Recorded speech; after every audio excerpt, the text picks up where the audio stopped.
السلام علیکم پیارے حضور. السلام. حضور میرا سوال تھا, ابھی تھوڑا نروس ہو گیا ہوں. اچھا. کہ جس طرح ہم دیکھتے ہیں زیادہ تعداد مسلمانوں کی یہ مانتی ہے کہ خاتم النبیین میں سے خاتم کا مطلب آخری ہوتا ہے. یہ کیا وجہ ہے کہ زیادہ تعداد اس چیز کو مانتی ہے؟ اس لیے کہ زیادہ تعداد جاہل ہے. حضرت صلی اللہ علیہ وسلم نے فرمایا تھا کہ ایک زمانہ آئے گا 14ویں صدی میں جو عالم لوگ ہیں, جیسے اس بچے نے سوال کیا کہ اچھے مولوی بری باتیں کرتے ہیں, وہ اچھے مولوی نہیں ہیں. آن صلی اللہ علیہ وسلم نے یہی فرمایا تھا کہ دین جو ہے نا وہ بگڑ جائے گا, اور خاتم النبیین کو سمجھتے ہی نہیں ہیں. ہم یہ کہتے ہیں خاتم کہ میں نے یہ مہر کے نہیں ہے کہ دین ختم ہو گیا. تو کیا کسی کو حق ہے کہ اللہ تعالیٰ کا کوئی صفت یا کوئی ایٹریبیوٹ جو ہے اس کو ختم کر سکے؟ اللہ تعالیٰ کی طاقتوں کو ختم کرنے کی کسی میں طاقت ہے نہیں ہے نا. تو پھر جب نہیں ہے تو پھر دیکھنا چاہیے کہ یہ تو نہیں ہو سکتا کہ نبی نہ ہو, جب کہ اللہ تعالیٰ کہتا ہے کہ میری تمام طاقتیں قائم ہیں. ٹھیک ہے. اور پھر یہ کہ آنے والے مسیح اور مہدی کو خود حضرت صلی اللہ علیہ وسلم نے ایک حدیث میں 4 دفعہ نبی اللہ کہا ہے. ٹھیک.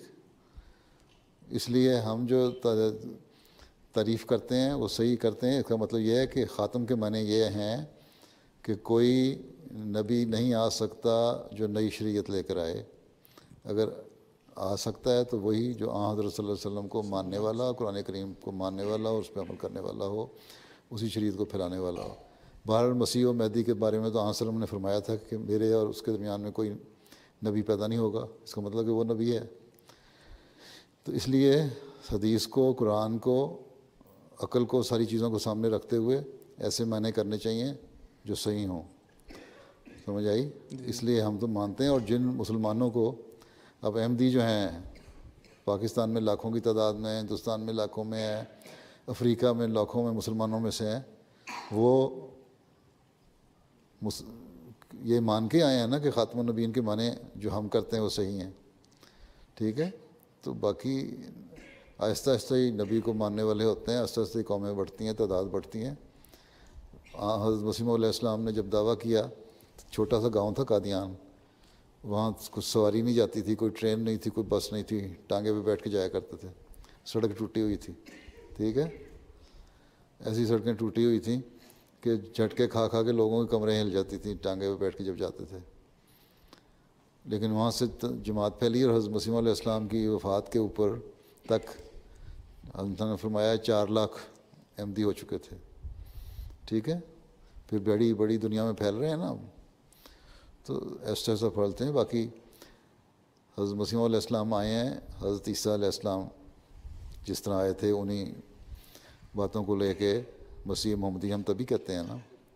اور وہ پیار اور محبت اور صحیح تعلیم کو پھیلانے کے لیے جو اسلام کی ہے, جو بگڑ چکی تھی.